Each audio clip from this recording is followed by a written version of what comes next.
Hey everybody, it's Tim Miller from the Bulwark. The Harris-Walz ticket is out with their very first video introducing the new VP nominee and what he brings. So I want to watch this video and analyze how they're positioning him, why they think he adds something to this ticket. And then I want to do a flashback with y'all and look back at an ad he ran for his congressional race almost a decade ago now, in a red, maybe a pinkish red district in rural Minnesota, to just kind of demonstrate how he might try to appeal to swing voters based on how he's done it in past campaigns. All right, so first, let's watch this new video out just a couple hours ago from the Harris-Walz campaign. Sometimes life is as much about the lessons you learn as the lessons you teach. When I grew up, community was a way of life. My high school class was 24 people. I was related to half of them. I learned to be generous towards my neighbors, compromise without compromising my values, and work for the common good. My dad was in the Army, and with his encouragement, I joined the Army National Guard when I was 17. I served for 24 years. I used my GI benefits to go to college and become a public school teacher. I coached football and taught social studies for 20 years. And I tried to teach my students what small-town Nebraska taught me: respect, compromise, service to country. And so when I went into government, that's what I carried with me. I worked with Republicans to pass an infrastructure bill, cut taxes for working families, signed paid leave into law. I codified abortion rights after Roe got overturned. Because I go to work for the common good. But enough about me. Let's talk about you. Because that's what this election is about. It's about your future. It's about your family. And Vice President Harris knows that. She too grew up in a middle-class family. She too goes to work every day, making sure families can not just get by, but get ahead. We believe in the promise of America, in those values I learned in Nebraska, and we're ready to fight for them. Because as Kamala Harris says, when we fight, we win. Okay, so the first thing that I want to draw your attention to is the word compromise. The word compromise appears 3 times in this ad before he even starts talking about the compromise legislation that he worked on when he was in Congress in Washington. So 3 references to compromise, and then multiple references to bipartisan bills that he passed. He names infrastructure, he names working class tax cuts as 2 of the prime examples, and then he talks about a couple of more traditionally progressive issues, and ones that the Harris campaign is sure to run on: paid family leave, as well as abortion access. So those are the pieces of legislation that he focuses on. So I think that's really interesting. It shows that the campaign is aware that Walz kind of codes more progressive, that the progressive part of the party is more excited about him. And so with this kickoff video, they want to demonstrate in introducing him the ways in which he could appeal to people that are more in the middle or have more heterodox views or former Republicans. And so I think that's why you see compromise so central to this. He also mentions common good quite a bit, which is more, I think, of a traditional liberal progressive kind of term. You don't hear a lot of common good references in MAGA ads, not a lot of interest in the common good over there. So I think that's how he's trying to work through kind of as these, as these terms, these aspirational terms, that he wants to live up to in his public service. One that reflects his interest in being and caring about the center, one that reflects his interest in caring about everybody, but in a way that kind of progressives like to talk about caring about everybody. So I think that was the first thing that jumped out to me. Then you have the bio part of the ad, and again, this is a guy I think that brings to the ticket a different type of background than Kamala Harris. So brings contrast in that sense, brings balance maybe rather than contrast to the ticket. He, not an Ivy League guy, not a coastal elite, not a San Francisco person. Apparently he went to San Francisco for the first time. Actually, we're going to add that in. Let's watch this video. We're taking a brief diversion.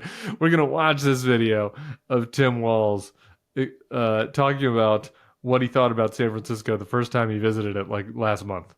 And there was this desire to just make these undesirable places. They do it to San Francisco. And just to be candid, which is where I'm taping from right now. Yeah, I mean, okay. Last week, people come here, they're like, I thought that was going to be a hellscape. Last week was my first time. Last week was my first time in San Francisco, and stayed down there. I was doing some meetings. Woke up did my 5-mile run through the Presidio to the Golden Gate, went back to my hotel, was downtown, and ended up leaving. And I'm like, that is the most beautiful city I've ever been in. And the temperature, and I see the Golden Gate or whatever. What they've done that, look, have there been problems? Yes. Homelessness is an issue across the country. But to see this, it was exotic to me. I'd seen San Francisco on TV, hundreds of times and heard about it. And there I am driving around and I'm like a kid again. I'm like, America is so awesome. San Francisco is just the greatest. All right. So anyway, needless to say, not a coastal elite. Never been to San Francisco. Thinks it's pretty. Grew up in rural America, tiny town. Went into the military. You notice how he says he gets access to college based on the GI Bill to become a teacher. Right. So again, it's about giving back. It is, these are the types of jobs, the type of background that are high trust in society still. We're kind of in a low trust society now. And, a lot of people still say, oh, who do you trust? Who can you rely on? Teachers, educators, people who serve the military, veterans, soldiers, right? So high trust jobs in his background. They focus on that, focus on the fact that he's a football coach. Again, just kind of positioning him, right, as this is a person from the heartland. This is a person who understands heartland issues and struggles. This is not, it's not like a California liberal picking a New York liberal. It's somebody that brings something different from their background. He tries to pair that to the vice president's background then in the last part of the ad by talking about how she grew up middle class as well. And then he, in a pivot that's a little awkward, I'd have to say, kind of says, okay, well, enough about me. This is about you, and this is about the future. And I think that if I'm looking at that video, the one thing that stands out to me is something that, Tim Walz brings to the ticket that is not quite as strong as what some of the other potential options would have brought to the ticket is reinforcing the Harris message of we're not going back. Future, not past. Just how he looks. Again, some of these pictures, even though he's the same age as Kamala, some of these pictures of him from when he's younger, look like they're from the 1950s. Just like the nature of cameras and how things have changed, and how he looks and his mien. And so I do think there's a little bit there that is lost from some of this momentum that we've seen. I think that a lot on the progressive left believe that a lot of the momentum from Kamala has come from super fans being very excited, online supporters. You've seen all the memes, etc., and that's true. But she gathered a lot of excitement for kind of non-political people, or people that had not been that politically engaged, and they were brought in by the fact that they were excited about this new fresh face. You had Charlie XCX and Megan Thee Stallion and Beyonce, and so she brought, I think, some people in that are probably going to be pretty neutral on Tim Walz. I think there'll be some political dorks out there, maybe you watching, who are all Walz pilled and doing memes about him. But I think that there's, he is a little bit limited in that element of the Kamala Harris message as compared to some of the other contenders. But there's no perfect person out there. Obviously, he brings some stuff with this background in the military as a teacher from the heartland that could conceivably bring an appeal to working class voters, to the voters in the upper Midwest blue wall that some of the other contenders might not have been as strong at appealing to. So, okay, just to put a finer point on all of that, let's watch together Tim Walz's ad when he was running for Congress in that district that I mentioned, rural Minnesota, southern Minnesota, Iowa border, and see how he positioned himself when he was running for Congress. Sometimes an everyday person comes along and helps put the impossible within our reach. The coach, who could see a championship 3 years before the big game. The teacher, who inspires generations one by one. The soldier, who served for 2 decades, but ready when they attacked. Everyday heroes. Right here in Minnesota, Tim Walz is one of those everyday people. Coach to the state champs. Teacher of the year. Command Sergeant Major, retiring 4 years late after a tour supporting the war in Afghanistan. I'm not a politician, and I never plan to run for office. I've lived my life like most people, trying to do right by my family and my neighbors. But the same bad news night after night means we can't just sit on the sidelines. Our troops deserve a plan to win the peace. We can find solutions for healthcare and education. It's time to put the people's priorities first. But to change the priorities, we need to change the Congress. I'm Tim Walz, and I approve this message.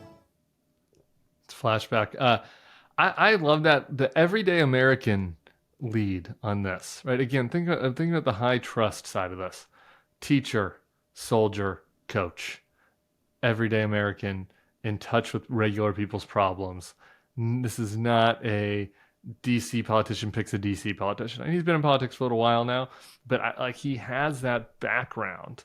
This is not, unfortunately, and I love a lot of these people. I love you, Pete. I love you, Josh Shapiro. I love a lot of the Dems that are young and ambitious in Congress. There's some good ones, but the Dems have been like recruiting a lot of politicians lately that give off class president, went to a really good liberal arts college, went to McKinsey for a year or two, and then decide, or were a lawyer and then decide to run for office. And nothing wrong with that. Nothing wrong with being a striver, with being Tracy Glick. And that's all.